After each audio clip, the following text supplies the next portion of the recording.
if we are to incorporate step number 4, Anwar, we are wanting to be in a better position, okay? And this is a step where we talk about building your emergency fund and why this protects everyone else in your financial journey. And that is sort of where we are wanting to come to. Now, why is a financial foundation so important? So when you build everything, right? What I always say, it will only be strong upon as which the foundation it is built upon. Correct. Right? So you can build a house with the best of materials and the best of design, but if the foundation is weak, the entire house will crumble. Whereas if you build a strong foundation, your house may not be built that strong, but it will withstand a lot more. And guess what? You can always build something stronger on that same strong foundation. Yeah. So like building a house, you want a strong foundation and everything follows from there. When it comes to your finances, you want to have a strong foundation. Now, what is that foundation? After you've done the fundamentals of knowing where you are, planning where you want to be, taking control of your budget, your emergency fund is your foundation. So what does that mean? Often you will find some life happens, right? And when life happens, it comes at a cost. If we are not prepared for that cost, what happens? We then have to resort to debt. We need to resort to having to sell off something. We're having to resort to, I can't fix this. My car window is broken. I can't pay the excess. I'm driving around for 3 months with a piece of black bag taped to it because I don't have 2,000 Rand for the excess. Right? Or the geyser burst and my whole house got flooded, and even though I had insurance, I didn't have the 4,000, so now my whole home is a complete mess until I can get this. Or I need to go and swipe my credit card or take out a loan for this, right? Now, why these things are going to happen. Right? It's not a matter of if they're going to happen, they are going to happen. It could be illness. You're off sick and you can't do your work, and you maybe earn by the hour or by the day, and now you're off sick and you can't work for 2 months and you have no income. It could be you had a medical condition, you're on medical aid, you went for MRI, you didn't realize it was 20,000 in co-payment, so now you're sitting with a 20,000 in medical bill.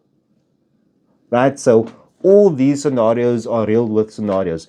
If we're not prepared for this, if we don't have a strong foundation, meaning an emergency fund, we can absorb these tremors and quakes and storms, what's going to happen to your entire financial house is going to crumble. So your emergency fund gives your entire financial house a solid foundation where if you have these shocks, these emergencies, these, not if they're going to happen, that when they're going to happen, it doesn't take everything else that you work for apart. Because as you go through this, there's going to be different layers we add to it, right? But this is your foundation. So having an emergency fund makes sure that you can withstand any shocks, any threats to the system, and still carry on and not go backwards. Because often what happens when this emergency happens, we end up in debt. And another emergency after another emergency, then the debt spirals out of control until you're nowhere. So a sickness combined with a job loss, combined with interest going up on my car. If it was an emergency fund, you wouldn't have gotten that situation in the first place. Because you plan for these things. It's not one emergency that breaks your back. It is a few consecutive ones. It's now a tire of 3,000 Rand run flat tire. They got the puncture on the side with a screw so you can't fix it. So now you must spend 3,000 Rand a tire. And then a pipe bursts, and that's something. And each little bit, if you really don't have any funds available, you are digging into something you don't have. And that crumbles away at your base. Right? So you want to protect against those things. Right? You want to have a financial safety net, and that safety net is your emergency fund, your foundation of building a solid financial plan. Well, I mean, that's all the reason you need to start the conversation and to start this journey of emergency funds. Now, I wanna know, okay, why is it, Anwar, that so many South Africans do not have an emergency fund? Given all of the major points around the argument here of why it is crucial to have one, why do many South Africans still, not consider? So the first thing is our attitude towards money and income and Okay. expenses, right? We tend to have an attitude, any money earned must be spent. Oh, that's Right? So firstly, if I earn 100 rand, I want to spend my 100 rand. Why must I only spend 80 rand? Why can't I spend my 100? So that's the first thing is Where does it come from? some of it is, a lot of it is learned. A lot of it is peer behavior and peer observation. Um, but I'd say it's formed by your own life experience. And also, for example, what are you spending money on? Could different spend for different reasons. I might spend on other people so that I may be a people pleaser. You might spend on yourself because you like to enjoy fine things. Somebody might spend just because they don't even think about it. Something as nonchalant as not even just thinking about it. And actually, that's a lot of people. They just don't think about it. They don't think, oh, what if the pipe's going to burst? They think, I've got money. When I have money, I spend it. When I don't have money, I don't spend it. But now the tire bursts, this happened, right? So that's the first thing, that there's no thought of, actually, I need something for the future. There's always this thinking of, it's only the now that matters. So that's the problem, is not realizing that there's a future that happens, and that future things are going to go wrong. Right? So that's the first thing, is the mindset. Now, yes, it's also the high cost of living, because these days we have, from school fees to groceries to petrol to rent to anything, right? So sometimes there isn't just that space, and you live month to month. But then again, when somebody say they live month to month, are they really living month to month? Because some people would say they're living month to month, but when you look at where they spend the money, how many luxuries or takeouts or avoidable costs are they really living month to month, or they're just finding room to spend everything? Yeah. And the big thing is, like I said, there's no structure, right? There's no budget. There's no sense of how much I spend every month. There's no sense of where my money is going. So how can you plan for something that needs planning, like an emergency fund, where you don't have any basic structure to how you even spend your money? So think about that. Most people don't even have financial awareness, which is step number one. Just I was knowing. gonna say, So okay, how step are one. they even going to be by building a foundation? Yeah. So that's why they move in order. So you would think, but Anwar, it just makes logical sense to have this emergency fund, but why don't most people? Because most just haven't thought about it. Or worse still, the emergency fund is the credit card. Or I can always just take out a loan to pay for that. That's the other problem. The very first go-to. And it's so accessible. By accessible, I mean, I remember first when I worked, you had to go into a bank and apply for it and fill in forms. Now you hit 2 or 3 screens on your cell phone, and tomorrow morning there's some money paid to you, or your limit has been increased. Yeah. And Emergency solved. that is, Or is it? a tragic, eh? And just to think how quick you've displayed what and how quick it actually is. Okay, let's go for some commercials. We come back. Somebody commented, and I just see the first part over there, talking about some of those predicaments that keeps us away from developing emergency funds. Let's get into that after this. Yeah. And we are back talking about some powerful conversations. What is the importance of having an emergency fund, and why do we as South Africans need to get out of the things that are preventing us from having this conversation, and we need to go full-fledged into understanding the significance of it. Okay, so the one comment that came through here, I know very quickly, just 1 minute. Okay, the dilemma that this person faces is their full year school fees gets a 5 to 10% discount if they pay it up by 7 of January 2026, and they say that is the top priority. Okay, so they get the discount if they pay it up in full. They get 5-10% discount. So they want, I don't know, this. That's just a statement made. So I think what they're talking is the opportunity cost. Should they probably pay it up and get the discount, or if they don't have an emergency fund, should they rather put some of their money in emergency fund? I think that's probably. So yeah. They say so. I'm assuming here is that they will rather forego the emergency fund and pay up this amount. you see there's arguments for both sides. Okay. So yes, there is the saving of paying it in full up front, but my question is, what if you've paid up in full up front and April comes and there's some type of emergency or something and you need 15,000 rand and there's zero savings at all. Now if you still have savings after screening it all of them, obviously great, well done to you. But if it's a choice between the two, yeah, they're obviously looking at the savings component. So I mean, if you don't have a safety net, I would say you need to have some kind of safety net. you have to have some kind of, I see. Like what you're saying here, like if the school fees is 20k, okay, and they're saying, listen here, then let's assumably say that's all the money in my emergency fund, and I get a 5 or let's say 10% discount. So instead of paying 20, I pay 18. Yes, correct. Instead of pay 20, I pay 18. You're saving a 2,000 rand, and you're done with the school fees for the year. So one could arguably say, okay, you know what? With the next 11 months or 12 months, all the school fees money I would have paid, I'll put that in my emergency fund. Alternatively, you could say, I'm going to forego that saving amount and just secure myself if anything else does happen.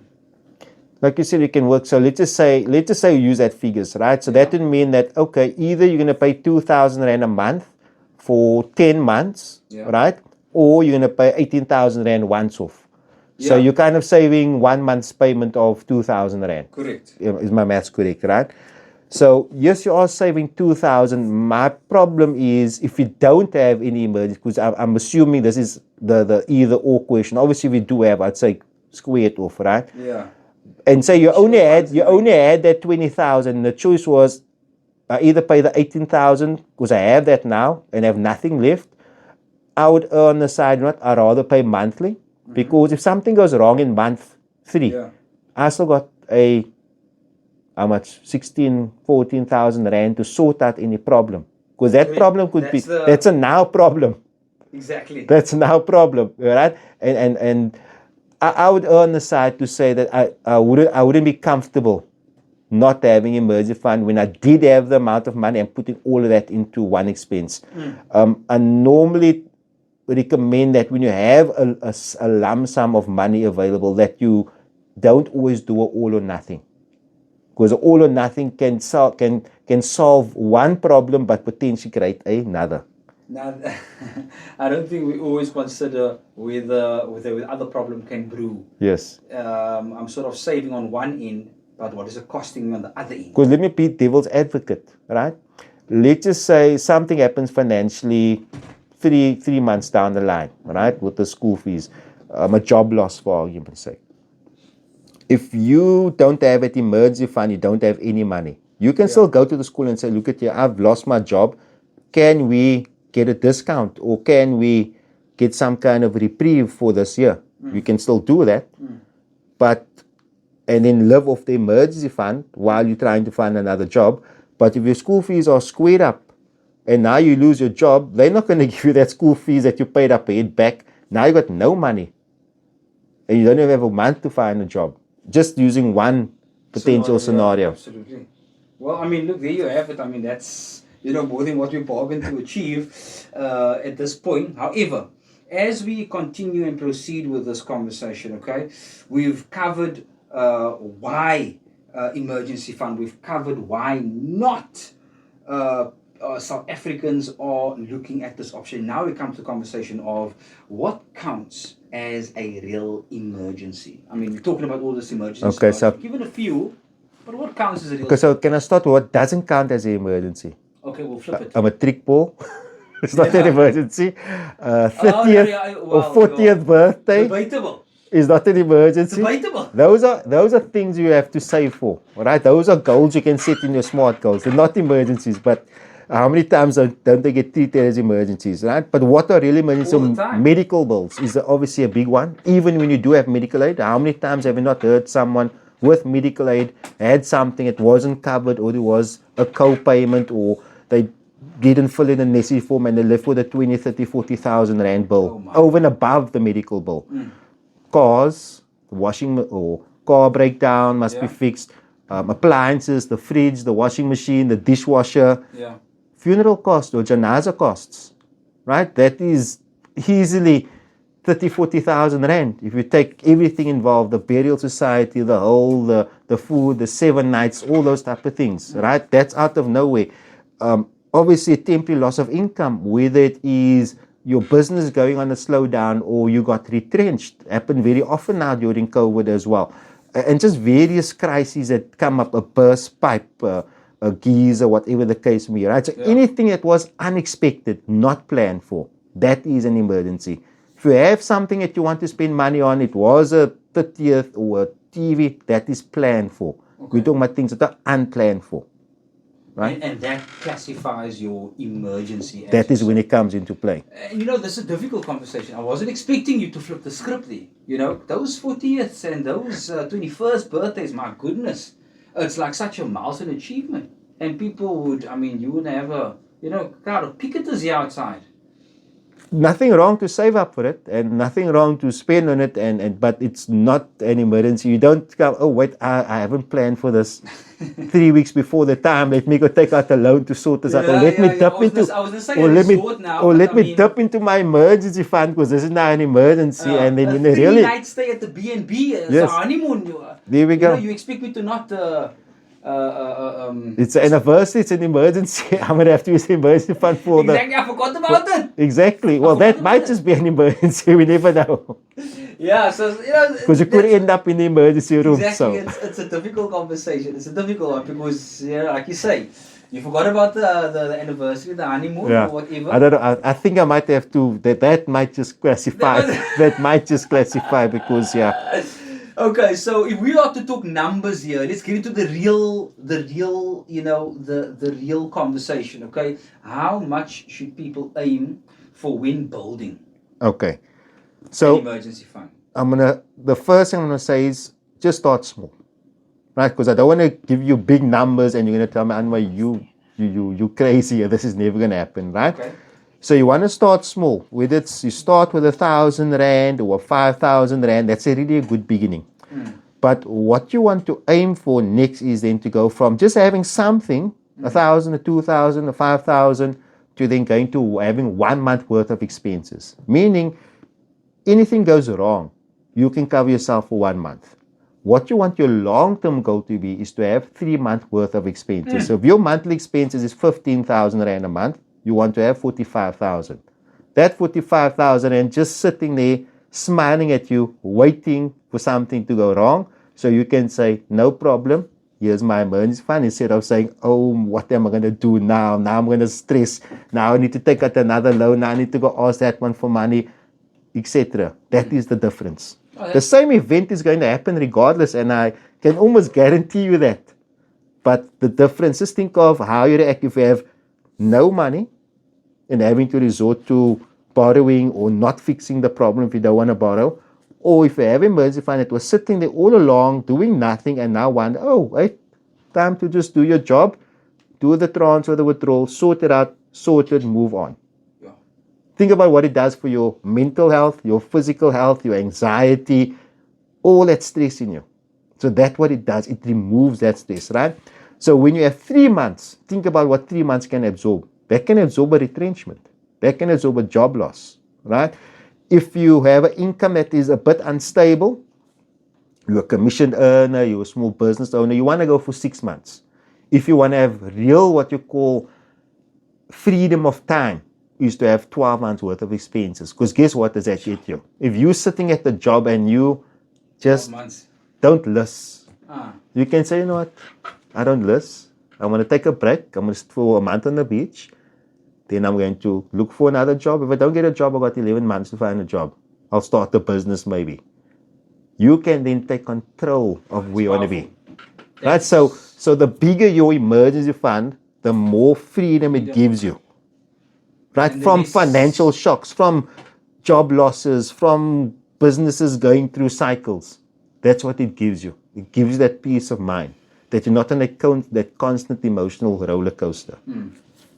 I mean, that's one way to become less dependent, on the next person. Exactly. Imagine that level of freedom. I mean, I can free myself up now, and I'm secured for 12 months. I mean, wow.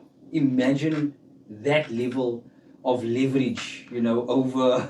Oh, and I left one thing out is, well, Anwar, where does the money actually come from? Well, simple. Firstly, you build it into your budget.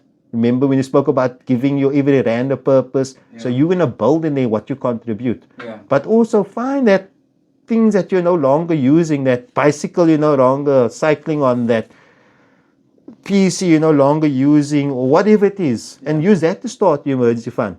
How much stuff don't we have lying in the house? If we just, sell it through some platform, there's so many platforms these days. There you get your 5,000 emergency fund, that's your start. It's now December, you're getting your bonus. Use that as a start. It was just tax season now, maybe you got a tax refund. Use that as a start of the emergency fund. All of a sudden, having 3 months worth of expenses doesn't seem that big. Because most people think it's so big, where do I even start? How do I begin? Even if it's a 500 rand a month, even if it is a old game you sold for 1,000 rand, just use that. As it grows, you start and say, hey, feels nice to have some money laying there, waiting for something to go wrong. And that security and that peace of mind just encourage you to do and that's more to build that it. was going to be my next question, the question about how to start, how to, take it forward. So, in terms of this concept of an emergency fund being such a powerful safety net, okay, can you give some idea of what makes this such a powerful safety net? Peace of mind, right? So what makes it such a powerful safety net? Think about this. What is the number one stress that everyone has, right? That is not enough money if this happen, if this expense come up. School, or not school fees, stationery, forgot about stationery.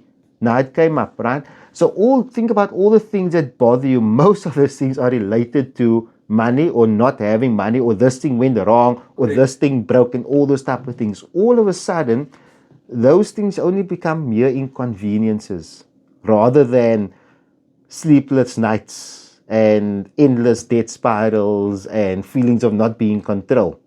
Those all become mere inconveniences. So just think of that mental and physical well-being that you have from not having to have that worries, as opposed to the opposite. You stress because the tire burst and tomorrow you have to spend 3,000, or that happened to the geese and you have to fix that, or this medical bill came. Just think of the mental and physical. Forget about the number. Forget about how you feel when this event happens, and the difference between having something saved up and not. And just kind of role play with yourself there. Yeah. And if you can't imagine that feeling, then I don't know, but I certainly can. The difference between the two. That's a very real thing that most of us sit with, Anwar, Now, we're talking so much about this emergency fund, the importance, the power net that it is, and why we're not having it, etc. But where does one keep an emergency fund? Okay, so that's very important, right? So, on later episode, we'll speak about stuff like investments, what constitutes your investment, and different types of investments, etc. What's important is that the emergency fund is not an investment. You're not looking to get a return where you're going to get this percentage, etc. Right? Your emergency fund, you're just looking for something where it's going to be secure and easily accessible, but sometimes not too easily accessible. Right? Of course not. So what do you mean by secure? Firstly, nothing that's going to fluctuate up and down. So nothing of high risk. So no normal unit trust, not Bitcoin certainly, or anything of that nature. It's going to be a normal bank savings account. Just a savings. A normal bank savings account, right? Normal, you get what they call deposits. There's Sharia call deposits by most major banks. That is basically a savings account for bigger balances, and you'll get some dividends there, right? It's not gonna do anything crazy, right? Then you may, if you feel, hang on, my emergency fund is building up a bit, and I've got now maybe more than a month worth, and I've got 3 or 4 months, you might say, hang on, let me keep one in that savings or call deposit, which, by the way, is not accessible at the ATM, but you can transfer it to your app and then withdraw it. So there needs to be some friction. You don't want something where you can tap your card and pay out of emergency fund. There must be what you call some friction, some resistance. So typically those call accounts won't allow you to withdraw directly. You must transfer it into your main bank account, and then you draw from your main bank. So it involves some friction. So if You can also transfer it into your account and then tap. and then tap, but you still have to go and make the Is that transfer. mild friction, like you said? Yes, but you must physically and trust me. See, if you were going to spend it on something you don't need, while you're doing a transfer, you might just think twice, right? Then, as it gets bigger, then you can look at stuff like, for example, what they call a notice deposit, where there's a certain time frame you have to give, say 32 days. So if you feel, hang on, if my emergency fund is sitting at 10, 20,000, and I can still control it, but what if my emergency fund is sitting at 80, 100,000? I need a greater form of resistance. And you can look at stuff like notice deposits, those type of things. So that's what you're going to look at. Nothing fancy, nothing strange, just normal, something that is safe, right? That's not going to go up and down. You're not looking to get investment return, but it must be accessible, but not too accessible. And just a selection of normal banking accounts will do for emergency fund. Nothing fancy, nothing sophisticated so you needed. are here and saying, listen, we're going to keep it simple. But okay, so where does one go to access those kind of accounts? Yeah, your normal bank, and I mean, if like these days, at any of the major banks, you have Sharia accounts of these. So if that's a concern, it doesn't have to be as well. Yeah. So look for names like call accounts, notice deposits. Those are the type of accounts you're looking at, or savings, pure savings, what they call pure savings accounts. Pure savings accounts. Okay, so that's where you're going to go. Now, I know we wanted to chat about something just before we go into our conversation. This one just says I was building up a savings account for Hajj, but then it became an emergency fund. Now I have to rebuild the Hajj savings again. That's that actually, there's a very interesting comment there. So I mean, based on what we're going to discuss now. Okay, excellent. So let's talk about that very quickly, right? And I believe this is about the Financial Educator Foundation. Correct, yeah. Right. So let's come there very quickly. And we know that you've launched an exciting new initiative. We just want to know, what is this initiative about? Okay, so just I wanted listener just to pause on that question, because it was actually very quite funny. That was the listener's comment. So we've launched now the Financial Educator Foundation. It's a non-profit company. Okay. We're also getting our public benefit, our PBO status. And what we are doing is aiming to bring financial education, financial wellness, financial empowerment to the communities. Okay. Right? And the first project we are launching is our Hajj financial planning classes. Oh, this is exactly that we will be hosting in partnership with Fairman Cafe at their facilities in one city in KC, but we'll also be coming to the communities. If you can provide the venue, you can provide the wall, any other place, and what it will entail is we want to show people how to prepare financially for Hajj. There's many Hajj classes how to prepare spiritually, but how many people haven't done the spiritual preparation, but the money isn't there? Before, you would have put your name up when it was your time to go on the accreditation. You couldn't go because you didn't have the money. And as far as I know, there is no financial planning for Hajj class. In other words, how much is your Hajj going to cost you? How much, for how long must you put away? What are the financial requirements? How do you make sure from a financial perspective you are able to actually go on Hajj? And not just say, okay, I'm making my niyyah to go, but actually putting action towards it rather than just words. Absolutely. And so whether you are someone that's already been saving and you found that you got sort of sidetracked for you, whether it's somebody that that's Anwar, but I don't even have money, I don't know even where to start, I'm in debt, or I don't have enough income, doesn't matter, we'll find out a way.